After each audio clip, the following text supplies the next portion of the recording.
ایک آدمی جنگل و بیابان میں پیدل سفر کر رہا تھا۔ سفر کی سختیوں کی وجہ سے وہ تھک گیا۔ اسے راستے میں ایک سایہ دار درخت نظر آیا، سو وہ آرام کی نیت سے وہاں لیٹ گیا۔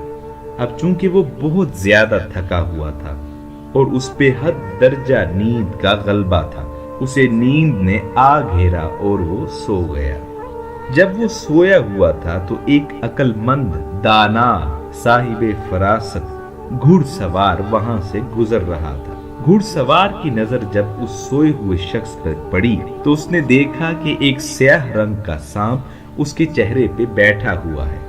سوئے ہوئے آدمی کو اس سانپ سے بچانے کے لیے اس گھڑ سوار نے گھوڑے سے نیچے اترنے کی کوشش کی۔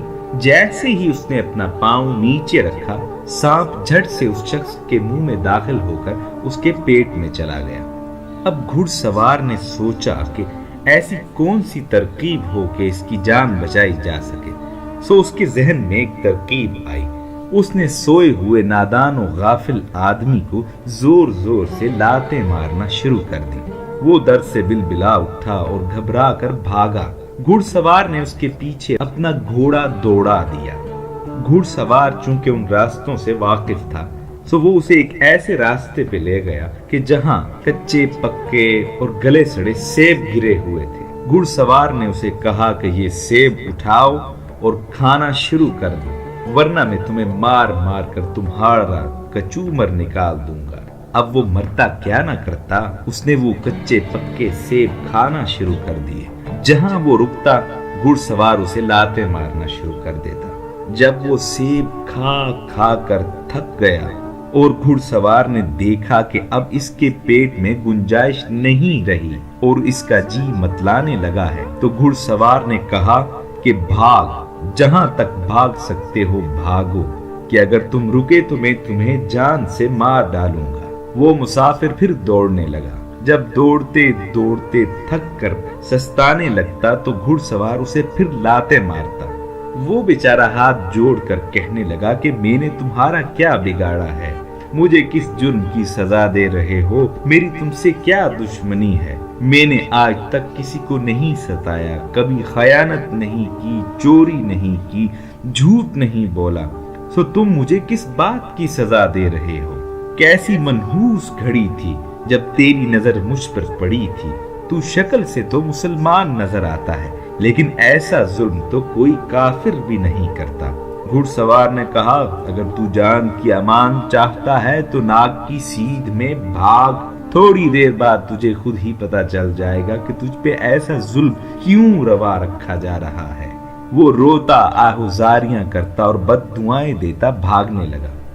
اب چونکہ اس کا پیٹ سیبوں سے پر تھا، سو بھاگتے ہوئے اس کا جی متلانے لگا اور وہ بھاگتے ہوئے منہ کے بل گر پڑا اور کہہ پر کہہ کرنے لگا۔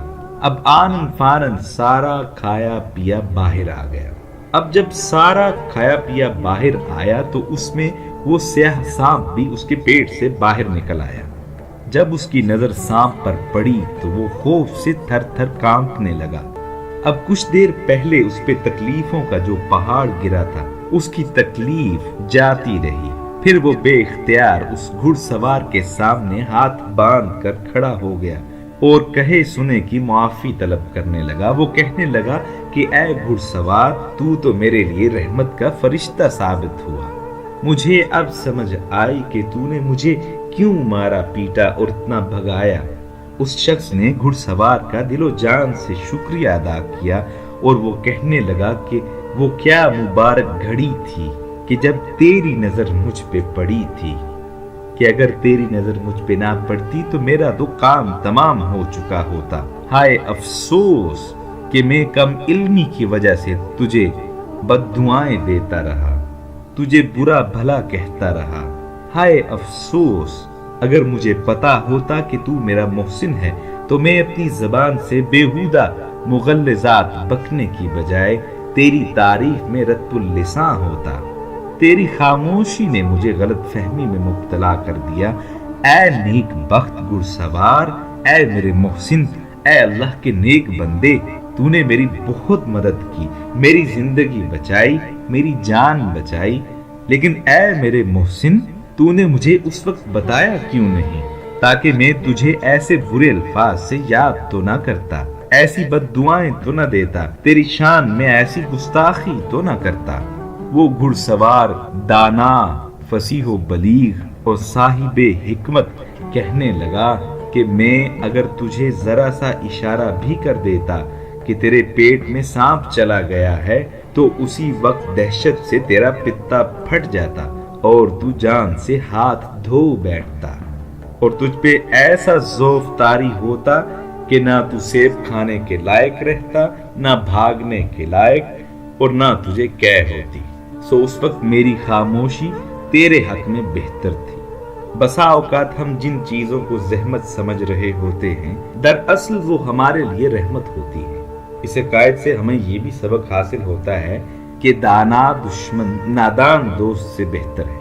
والدین، اساتذہ کرام، ہمارے بڑے بسا اوقات ہم پہ سختی کرتے ہیں، کسی معاملے میں ہمیں ڈانٹ دیتے ہیں، وہ ہماری پرورش کا حصہ ہے۔ ہم اپنی کم عمری اور ناتجربہ کاری کی بنیاد پہ اپنے بڑوں کے بارے میں سوچ رہے ہوتے ہیں کہ شاید یہ ہمارے ساتھ بے انصافی کر رہے ہیں، شاید ہمارے ساتھ ہمارے بڑے، ہمارے والدین، ہمارے اساتذہ برا سلوک روا رکھ رہے ہیں، لیکن معاملہ اس کے برعکس ہوتا ہے۔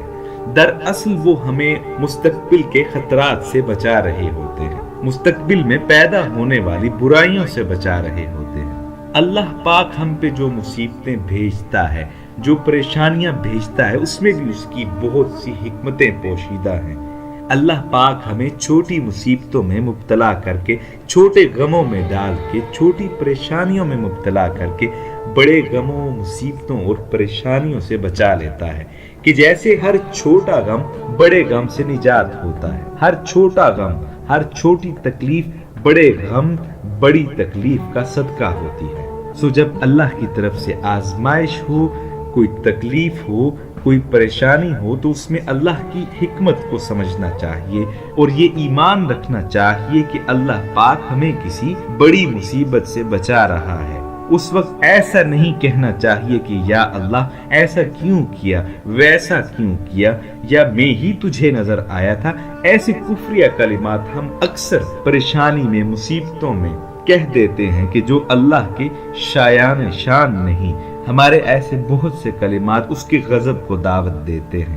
سو اگر ایسے معاملات میں، سختیوں میں اگر ہم صبر کریں اور شاکر رہیں تو اللہ پاک ہم پہ مزید رحم کرتا ہے، ہم پہ مصیبتوں کو آسان کر دیتا ہے، مصیبتوں کے پہاڑ ہمارے لیے روئی کے پہاڑ بن جاتے ہیں۔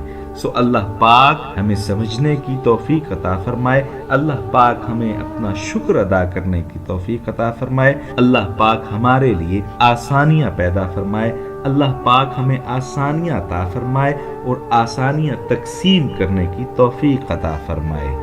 آمین۔